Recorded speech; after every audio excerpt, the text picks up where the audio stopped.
Why is she still sitting here? Tell your mother to get out of my villa." The words rang in my ears, sharp as broken glass. They came from Sophia's mother, a woman who had only ever stepped foot in this house as a guest, now seated like royalty on my velvet sofa, a crystal wine glass in my hand. She said it with her chin raised, her eyes on me as though I were nothing more than an intruder.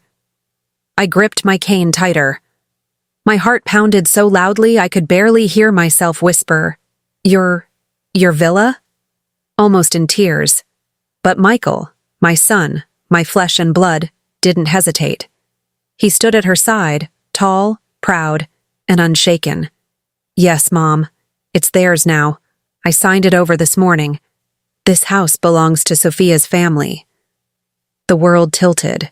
I staggered, my knees trembling, my chest burning. "Michael." My voice cracked, fragile. "This is my home. Your father and I built it together. We raised you here. Every memory, every sacrifice." "Stop living in the past," Michael snapped. His voice was cold, impatient. "Dad's gone. You can't manage this villa. Sophia's mother can. You should be grateful we're letting you stay a few more days before you leave." I looked around the room, the same room where I had nursed Michael through chickenpox when he was 7. The same fireplace where we had gathered every Christmas morning for 35 years. The same Persian rug where he had taken his first steps, where his father had taught him to tie his shoes. My eyes swept over the oil paintings my husband and I had collected during our travels to Europe, paintings Michael used to love hearing stories about. Now they hung there like witnesses to my humiliation. The smirk on Sophia's lips twisted the knife deeper. "He's right, Linda. It's embarrassing at this point. Why cling to something you can't handle?" I watched as she casually adjusted the throw pillow I had embroidered by hand during the long winter evenings when money was tight. The same pillow I had clutched to my chest the night my husband died, breathing in his scent one last time. Laughter rippled through the room. Guests, so-called friends who had dined at my table for years, chuckled and whispered behind their glasses, as if I were a tragic play unfolding for their amusement. Mrs. Peterson from next door, who had borrowed sugar from me countless times, now avoided my eyes. The Johnsons, whom I had helped through their divorce, were snickering into their champagne flutes. Even Father Martinez, who had blessed this very house and baptized Michael in our garden fountain, looked away uncomfortably. My face burned hot with shame. I turned to Michael, tears brimming in my eyes. "I worked 3 jobs for you. I cleaned office buildings at night while you slept. I worked weekends at the diner, my feet so swollen I could barely walk. I skipped meals so you could eat. I stayed awake at night sewing clothes, scrubbing floors, anything to keep you alive. And this is how you repay me? By handing away everything your father and I built?" I remembered the nights I had counted pennies on this very dining table, separating them into piles for rent, for groceries, for Michael's school supplies. I remembered selling my wedding ring, my precious wedding ring, to pay for his college tuition when the scholarship money ran short. I had gotten it back years later when the business finally succeeded, but Michael never knew about that sacrifice. For the first time, his eyes met mine. There was no warmth there, no sun, just steel. "Don't make a scene, Mom. It's done." Sophia's mother laughed, raising her glass as if to toast. "Hear that? Even your son agrees. Why not save your dignity and pack your things? You'll only humiliate yourself further." She gestured around the room with her perfectly manicured nails, nails that had never known a day of honest work. "This place needs a woman's touch anyway, someone with refinement." Her words stung worse than the laughter. It was as though I was already erased, as though my decades of sacrifice were a mere inconvenience to be brushed away. I looked at the mantelpiece where our family photos had always stood, Michael's baby pictures, his graduation, his wedding day. They were gone, replaced by expensive vases and artificial flowers. as if our history had never existed. The weight of betrayal pressed down on me, but beneath it something darker stirred. Rage. I straightened slowly, pressing my cane against the marble floor until the echo silenced the room. My lips trembled, but my voice carried steady and low. Sit on my sofa, drink my wine, laugh in my face. But remember this night, because what's taken unjustly never stays sweet. The smirk faltered, just a flicker, on Sophia's mother's lips. Michael rolled his eyes, muttering, "Pathetic." But they didn't know. They thought they had broken me. They thought I was finished. They didn't know that I had already decided this betrayal would not end with my tears. It would end with theirs. Before we dive deeper, let us know in the comments where you're watching from. We'd love to hear from you. And don't forget to hit that subscribe button so you never miss any of my revenge stories. The morning after that humiliation, I woke up to the sound of boxes being dragged across the marble floor. At first, I thought I was dreaming. But then I heard Sophia's shrill voice echoing through the hall. "Put those in the garage. We'll decide later if we want to donate them or just throw them out." I rushed out of my bedroom, my cane clattering against the polished tiles. And what I saw nearly stopped my heart. Two men I'd never seen before, hired movers, were carting my late husband's study books, his old records, the armchair he loved so much, all shoved carelessly into cardboard boxes. The leather-bound volumes of Shakespeare that he read to me during our courtship, the jazz records we had danced to in this very living room on our anniversary, his reading glasses, still sitting on the table where he had left them the morning he died, now tossed carelessly into a box marked "Donate." "Stop!" I cried, my voice breaking. "Those aren't yours. Put them back." One of the men froze, looking awkward. He was young, probably around Michael's age, and for a moment I saw sympathy in his eyes. But Sophia appeared in the doorway, her silk robe flowing as though she owned the place. She leaned against the frame with a smirk. "Linda, please, don't start again. This house is being reorganized. Some of this junk is taking up too much space." "Junk?" My knees trembled as I pointed at the armchair. That was my husband's. He read his Bible there every morning for 30 years. He died in that chair holding my hand. How dare you call it junk?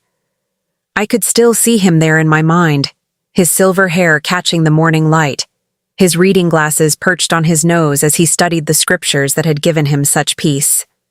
The cushion still held the impression of his body. The arm was worn smooth where he had rested his elbow. She rolled her eyes, motioning for the movers to continue. "Oh, don't be dramatic. We're upgrading the furniture anyway. You'll be fine."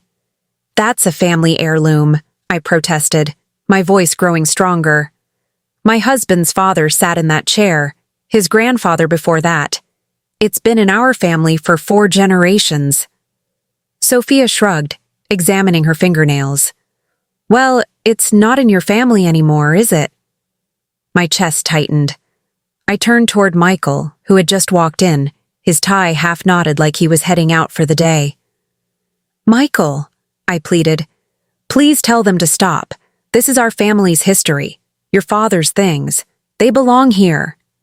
He glanced at the movers, then at Sophia, and shrugged. "Mom, it's just furniture. You're overreacting." "Just furniture?" I gasped. "You did your homework in that chair when you were sick with pneumonia. You fell asleep there watching TV with your father every Sunday. You're erasing him. Erasing me. This house is my life, Michael." For a brief moment, I thought I saw something flicker in his eyes. A memory, perhaps, of those Sunday afternoons. But then Sophia placed her hand on his arm, and his expression hardened again.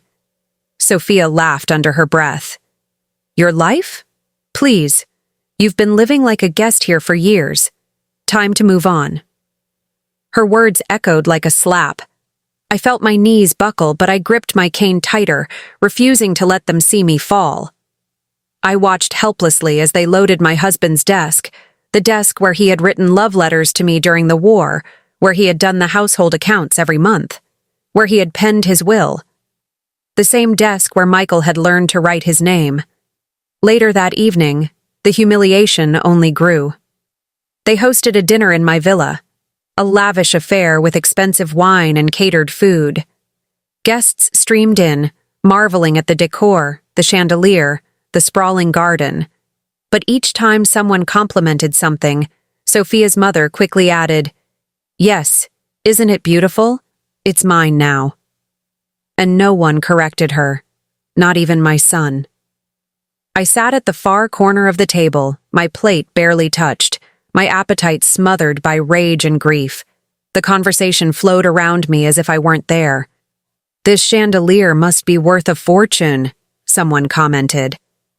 "Oh yes," Sophia's mother preened. "It's Venetian crystal, very rare." I wanted to scream that my husband and I had bought it together for our 25th anniversary, that we had saved for 2 years to afford it, that it had hung over every family celebration for the past decade. "Linda," one of the guests asked innocently, "where will you be moving after this?" The table erupted in laughter. Sophia snorted into her glass. Even Michael chuckled, shaking his head as if the thought of me finding another home was absurd. "Oh, she'll find some little apartment somewhere," Sophia said with mock concern. "Won't you, Linda? Something more suitable for someone your age." The guests giggled, and I felt my cheeks burn. Tears burned in my eyes, but I swallowed them down. My silence became their entertainment. After dinner, as they toasted with wine, I heard Sophia whisper to her mother, but loud enough for me to hear, "She'll be out by next week, then this place will finally feel complete." My hand shook around my glass, but I forced myself to lift my chin. I refused to give them the satisfaction of seeing me crumble. But inside, the storm was building. I excused myself and went upstairs to my bedroom, the same bedroom where Michael had crawled into bed with me during thunderstorms. The same room where my husband had held me through the nights when I was sick. I sat on the edge of the bed, staring at the family photos they hadn't bothered to pack away yet. Our wedding picture. Michael's first day of school. Christmases and birthdays and ordinary Tuesday afternoons that had made up the fabric of our lives. I went back to my room that night, the one corner of the villa they hadn't stripped yet, and sat on my bed surrounded by half-packed boxes. My husband's picture stared back at me from the nightstand. I touched the frame with trembling fingers. "They think they've won," I whispered into the silence. "They think they can erase us. But they don't know me. Not really. They don't know what I'm capable of." For the first time that day, I allowed myself to smile. Not a happy smile, a dangerous one. Because while they laughed, flaunted, and stripped me of dignity, I was already writing the first lines of a revenge story they would never forget. The next morning, sunlight streamed through the curtains, falling across the boxes that crowded my room. I had barely slept. My mind replayed every word, every laugh, every humiliation. But as tired as I was, there was no weakness left in me. On the nightstand sat the leather folder I had found while combing through my husband's old files. The very sight of it made my chest tighten with hope. Inside were documents Michael had clearly never bothered to read. Legal papers my husband had drawn up before his death. My husband had been a methodical man, careful with details. He had been a bookkeeper for 40 years, and he understood the importance of documentation. Every receipt, every contract, every legal document was filed away with precision. I opened the folder slowly, my fingers trembling but steady with purpose. There it was, the villa's deed. Not in Michael's name, not in Sophia's mother's name. In mine. Linda Williams. The deed was dated 6 months before my husband's death. I remembered that day now. He had insisted on updating our legal documents. "Just a precaution, my dear," he had said. "I want to make sure you're protected." At the time, I had thought it was just his usual thoroughness. Now I realized it was so much more. I whispered into the silence. You signed nothing, Michael. You never had the right. My husband had been careful, meticulous. He had foreseen the greed of others, perhaps even the weakness of our son. He had ensured that this villa, our legacy, would never belong to anyone but me. But that wasn't all. Tucked inside was another paper, a trust account my husband had created overseas, in my name alone. Nearly $500,000, untouched, hidden. My breath caught. While they laughed and planned my exile, I had more power than any of them could imagine. The account statements showed regular deposits over the past 15 years, small amounts that I had never noticed missing from our household budget. 500 here, 1,000 there. My practical, loving husband had been quietly building a nest egg for my future. I closed the folder, pressed it to my chest, and smiled for the first time in days. That evening, Sophia's mother strutted through the villa with a realtor in tow. Yes, we'll put this on the market soon, she said, gesturing broadly. It should fetch millions. The realtor nodded eagerly, scribbling notes. The location alone is worth $2 million, he said. And with these updates, we could easily ask for 4. 4 million? Sophia's mother practically purred. How wonderful! I watched from the staircase, silent, my heart pounding with fury. My villa, my name on the deed, my husband's blood in every brick. And here they were, parading it like a trophy. They walked through the rooms pointing and discussing changes. We'll tear out this wall, the realtor suggested. Open up the space. That wall held the growth chart where we had measured Michael's height every birthday. And this old-fashioned kitchen needs a complete renovation. The kitchen where I had cooked thousands of meals for my family, where Michael had helped me bake cookies for his school bake sales, where my husband had surprised me with breakfast in bed on our anniversaries. Michael noticed me standing there. Mom, he said sharply, don't start. We've made our decision. I wanted to scream, to wave the deed in his face and strip him bare of his arrogance right then and there. But no, not yet. The satisfaction would be sweeter if I waited, if I let them dig their hole deeper. I forced my lips into a faint smile. Of course, Michael, whatever you think is best. He blinked, surprised. Sophia smirked, convinced I had finally broken. Good. It's about time you accepted it. I turned slowly and walked back upstairs, my cane tapping with each step. Not the sound of defeat, but of patience. Because now, I had what I needed. In the nights that followed, I began quietly preparing. I called an old friend, a lawyer my husband had trusted. We met in secret at a small cafe, far away from the villa. I slid the folder across the table.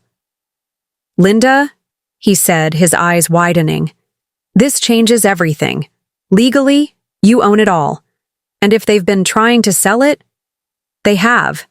I cut in sharply. And I want them exposed. Not quietly, publicly. I want them humiliated in front of everyone they bragged to. He nodded slowly, a smile tugging at his lips. That can be arranged. We can file an injunction immediately, stop any sale. And Linda, if they've been collecting money under false pretenses, they could face fraud charges? Exactly. The plan was set. Back at the villa, Sophia's family carried on as if I were invisible. They held dinners, bragged to neighbors, even moved furniture around. Each night I sat in my room, listening, biding my time, my hand resting on the folder like it was a loaded weapon. I could hear them downstairs making grand plans. Talk of European vacations funded by the sale, new cars they would buy, investments they would make, all with money that would never be theirs. They thought I was powerless. They thought the game was over. But what they didn't know was that I was holding the final card. And when I played it, their laughter would turn to silence, their arrogance to begging, their their villa dreams to ashes. At night, when the house grew quiet, I sat in my room staring at the folder of old savings accounts my husband and I had built over decades. It wasn't everything, but it was enough. Enough to start again. Enough to remind me that I wasn't powerless. Michael thought I had nothing. He thought he had stripped me bare, left me weak and humiliated. But what he didn't know was that for years, my husband and I had tucked money away. Not just for ourselves, but for Michael. It's his future, my husband used to say. We'll give it to him when he's ready. Now, staring at the numbers, I felt no warmth, no generosity. That future was gone. This money won't save him anymore, I whispered into the dark. It will save me. The next morning, while they were busy flaunting my villa to their friends, I made quiet phone calls, meetings in secret cafes, a discreet real estate agent, a lawyer I trusted. By the end of the week, I had done what they never expected. I bought a small estate across town. It wasn't as grand as the villa, but it was mine. Mine to live in, mine to rebuild, mine to rise from. The house was a charming Victorian with a wraparound porch and mature oak trees. It needed work, but I had time. I had money, and I had motivation, and I did rise. While they poured money into parties and pretended the villa was theirs, I rebuilt my life in silence. I planted gardens, roses like my grandmother had taught me, herbs for cooking, vegetables for the satisfaction of growing my own food. I hosted quiet dinners with true friends, people who knew my worth, who remembered my kindness over the years. Women from church who had watched me care for my dying husband. Neighbors who remembered how I had helped during the flood 3 years ago. Colleagues from the charity work I had done for decades. I started volunteering at a women's shelter, using my experience with financial planning to help other women achieve independence. The work was rewarding in a way that hosting parties had never been. The neighbors came to know me not as the humiliated mother thrown from her home, but as Linda Williams, resilient and unbroken. And all the while, Michael and Sophia bled money. The villa was a hungry beast, maintenance, taxes, endless upgrades to satisfy Sophia's mother's vanity. It drained them dry. The property taxes alone were $15,000 a year. The heating bills in winter were astronomical. The roof needed repairs after a storm, $20,000. The pool pump broke down, another $5,000. Slowly, whispers began to spread. First, they sold their luxury cars. Then, they borrowed from friends. Then, the parties stopped altogether. I heard through the neighborhood grapevine that Sophia had taken a part-time job at a department store, that Michael was working double shifts at the insurance company, that they were behind on the property taxes, that the bank had sent notices. 1 year later, the villa was up for sale. I walked through its gates with the same lawyer who had helped me quietly invest my savings. Michael's eyes widened when he saw me. "Mom? What are you doing here?" I smiled faintly. "Just browsing." They had no choice. They were desperate. The real estate agent was explaining the situation to potential buyers. Foreclosure was imminent. The price had dropped twice. They needed a cash buyer, someone who could close quickly. The villa sold, back to me. Piece by piece, with quiet negotiations and patient strategy, I reclaimed everything they thought they had stolen. But I wasn't finished. In the solitude of my study, I rewrote my will. Every cent I had once saved for Michael's future, gone from his name. Instead, my estate, my properties, my accounts, were marked for charities, shelters, and the grandchildren's education funds he would never touch. I signed the papers with steady hands, whispering to myself, "The future I built for you is now gone. You buried me, but I chose to plant seeds elsewhere." And as I sealed the envelope, a smile crept across my lips. This wasn't just revenge, it was justice. By the time I walked through the villa gates again, Nearly 2 years had passed since Michael threw me out. The place looked different, not brighter or better, but worn. The paint peeled in places. The lawn, once vibrant, was dull. The parties were long gone, the laughter of their friends replaced by silence. I had been patient. I had built my life quietly, with dignity. And when the villa bled them dry and the bank threatened foreclosure, I was waiting. I bought it back without hesitation. But what I wanted most wasn't just to own it again. No, I wanted them to see me walk back in with my head high. The chance came sooner than I thought. Michael called me one evening. His voice was shaky, tired, almost unrecognizable. "Mom?" he began. We need your help. Things have been hard. Sophia's mother has been ill. The villa, it's gone. We're losing everything." I could hear Sophia crying in the background, the sound of desperation I knew so well, the same desperation I had felt the night they threw me out. For a moment, I almost pitied him. Almost. But then I remembered the night he told me, "Don't make a scene, Mom. It's done." I remembered Sophia's mother laughing in my face. The pity evaporated. "I'll come by tomorrow," I said softly. When I arrived, they had gathered in the dining room, the same room where they once laughed at me. The curtains hung limp, the chandelier dimmed. The table that used to sparkle with feasts was bare. Michael stood when he saw me, his eyes hollow. Sophia clutched his arm nervously. Her mother, pale and frail now, sat quietly in the corner, her arrogance drained away.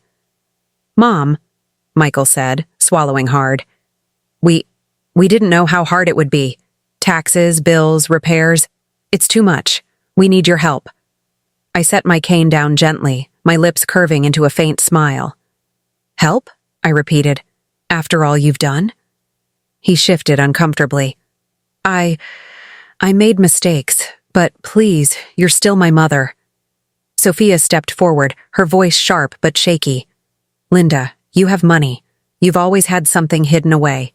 Can't you just lend us some?"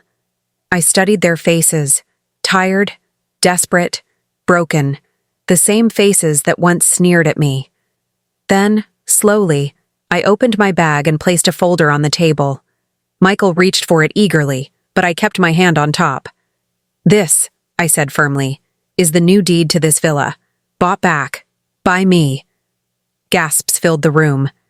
Sophia's mother coughed violently, her face turning ashen. Michael's jaw dropped. You bought it back?" "Yes," I said calmly. "With the money your father and I saved for you. Money we set aside so you could have a future.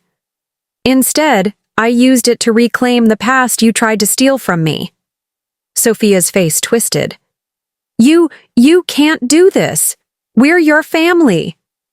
I leaned forward, my eyes steady on hers.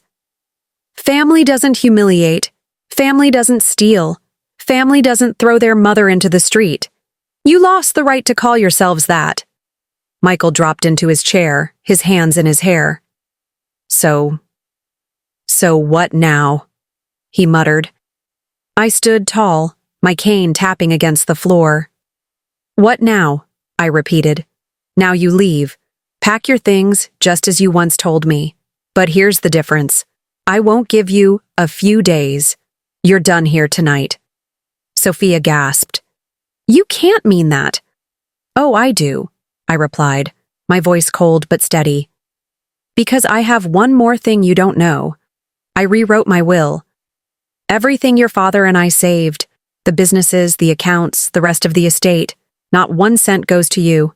It all goes to charity. To people who know what gratitude looks like. To children who will grow up with values you clearly never learned." Silence blanketed the room. Sophia's mother wept quietly. Sophia stared at me in horror. Michael looked like the ground had fallen out beneath him. I turned toward the door, my head high. "Remember this night. You mocked me, erased me, threw me out, and in the end, I let you taste the same humiliation. Only worse." The click of my cane echoed as I walked out, leaving them broken in the ruins of their arrogance. The next morning, word had already spread through the neighborhood. It always amazed me how quickly gossip traveled, faster than any car, faster than any phone. By sunrise, the whispers had begun. Did you hear? Linda bought the villa back. They say she threw Michael and Sophia out last night. And the mother?